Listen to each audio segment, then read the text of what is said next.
नमस्कार, मैं शशांक अवस्थी स्वागत करता हूं आपका न्यूज़ प्लस की लाइव डिबेट में। उत्तर प्रदेश विधानसभा चुनाव से ठीक पहले कानपुर में अपने समीकरण को मजबूत करने के लिए बसपा ने ब्राह्मण कार्ड खेला है। ब्राह्मण, दलित, मुस्लिम समीकरण को मजबूत करने के लिए आज महानगर के अध्यक्ष देवी प्रसाद तिवारी को बनाया गया। खास बात यह है कि देवी प्रसाद तिवारी बसपा महासचिव सतीश चंद्र मिश्रा के समधी हैं। इसी विषय पर खास बातचीत करने के लिए हमारे साथ जुड़ चुके हैं वरिष्ठ पत्रकार शबी अहतर जी। शबी जी, बहुत बहुत स्वागत है आपका न्यूज प्लस में। थैंक यू शशांक, आपका भी बहुत बहुत शुक्रिया। शबी जी, बसपा का आज का दिन बड़ा ही अहम रहा है। आज कानपुर के महा आज कानपुर महानगर के नए अध्यक्ष बनाए गए हैं देवी प्रसाद तिवारी। साथ ही जो कई अलग नियुक्तियां भी की हैं, आप इस पर क्या कहेंगे?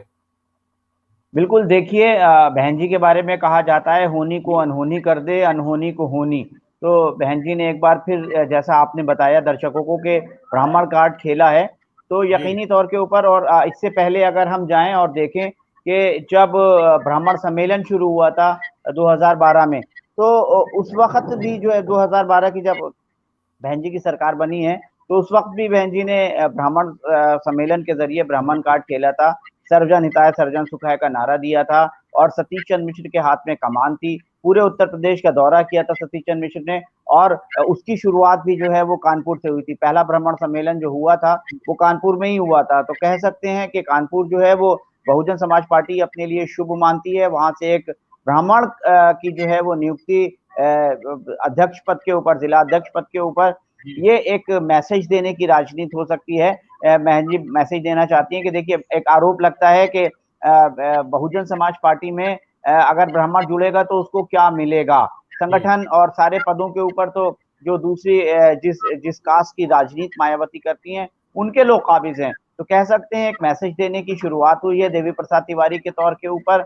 और देवी प्रसाद तिवारी अब कितना आगे ले जा पाते हैं बहन जी के इस कारवां को, मायावती जी के इस कारवां को, जी। बहुजन समाज पार्टी के को क्या इस नियुक्ति से कुछ फायदा मिलेगा, ये अभी दूर की कौड़ी है। लेकिन इतना सही है कि आज शुरुआत हो गई है, और जब यानी कि कहीं ना कहीं से पूरा होमवर्क किया है, रणनीति बनाई है बहुजन समाज पार्टी ने, और उसका इम्प्लीमेंट करने की आज से शुरुआत हो गई है। शबी शशांक, जी। जो जी। जी। जी, आपका जो दूसरा सवाल था, बहुत सारी नियुक्तियां हुई हैं। जी। तो विधानमंडल दल के नेता के तौर के ऊपर उमाशंकर सिंह, जो रसड़ा से विधायक हैं, बलिया रसड़ा की विधानसभा आती है, वहां के विधायक हैं। 2012-2017 मोदी लहर में भी अपनी सीट बचा पाए थे। उन 19-18 विधायकों में ये भी हैं। जी। इनको जो है विधानमंडल दल का नेता जो है बनाया गया है। जाते जाते समय की बात है, कुछ दिन का जो है सत्र और बाकी है। और जो मुबारकपुर सीट से जो विधायक थे गुड्डू जमाली, शाह आलम और गुड्डू जमाली, उन्होंने अभी 2 दिन पहले इस्तीफा दिया है विधानमंडल दल के नेता के तौर के ऊपर। तो उनके से सीट रिक्त हुई थी। अब आज उमाशंकर सिंह को, उन्होंने, युवा हैं, और एक चीज और है, इन्होंने अपने विधानसभा में पहले विधायक हैं जिन्होंने पूरी विधानसभा को वाईफाई बनाया है। तो जी। कह सकते हैं टेक्नोक्रेट हैं, टेक्नोसेवी हैं। और अगर उमाशंकर को विधानमंडल दल का नेता बनाया जाता है, तो इसका भी एक मैसेज है कि अब बहुजन समाज पार्टी का तेवर और कलेवर दोनों बदल रहा है। देखिए, कानपुर से जो है वो उन्होंने देवी प्रसाद तिवारी को अध्यक्ष बनाया है। विधानमंडल दल का नेता उमाशंकर हैं, ऐसा युवा विधायक है जिसके पास जो है वो, उसके पास अपने साथ चलने वालों की फौज है, टेक्नोक्रेट है, आने वाले कल को समझता है। तो कह सकते हैं कि बहन जी हर वो कोशिश कर रही हैं जो उनको सत्ता की दहलीज तक ले जा सके।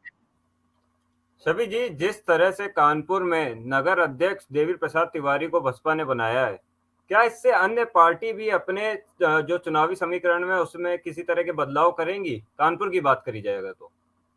बिल्कुल, देखिए, कानपुर की जो शक्ति है उसको कोई नज़रअंदाज नहीं किया जा कर सकता। कानपुर एक कानपुर देहात 2 लोकसभा हैं, कई सारी विधानसभा हैं। मुझे लगता है कि कम से कम 13 विधानसभा होंगी पूरे आसपास के, अगर हम कानपुर रीजन को जो है वो समझने की कोशिश करें। और जी। जिस मौसम में, जिस माहौल में एक-एक सीट जो है वो कीमती है। और अगर देखिए, सारे जो जो जितने इस वक़्त अगर हम सियासी दल की बात करें, तो उत्तर प्रदेश में 4 मुख्यतः सियासी दल हैं। कांग्रेस, बहुजन समाज पार्टी। कांग्रेस व्याकुल है आने में, बहुजन समाज पार्टी अपनी साख को बचाने के लिए व्याकुल है।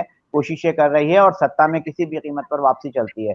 वही जो इस वक्त की लड़ाई है वो बहुजन समाजवादी पार्टी और भारतीय जनता पार्टी के बीच में जो है वो सीधी है। इसको त्रिकोणीय और चतुर्कोणीय बनाने की कोशिशें हैं। अगर बहुजन समाज पार्टी ने अपनी रणनीति बदली और वहां पे किसी ब्राह्मण को अध्यक्ष बनाया है और ये कार्ड अगर किसी भी समीकरण को कुछ थोड़ा सा उलटफेर कर सकता है तो यकीनी तौर पर जो दूसरे राजनीतिक दल हैं उनको भी अपनी रणनीति बदलना पड़ेगी।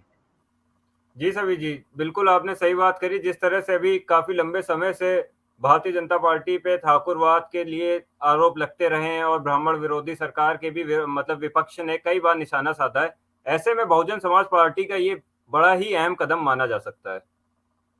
सभी जी, बहुत बिल्कुल। बहुत धन्यवाद आपका हमारे साथ जुड़ने के लिए। Thank you Shashank ji, thank you.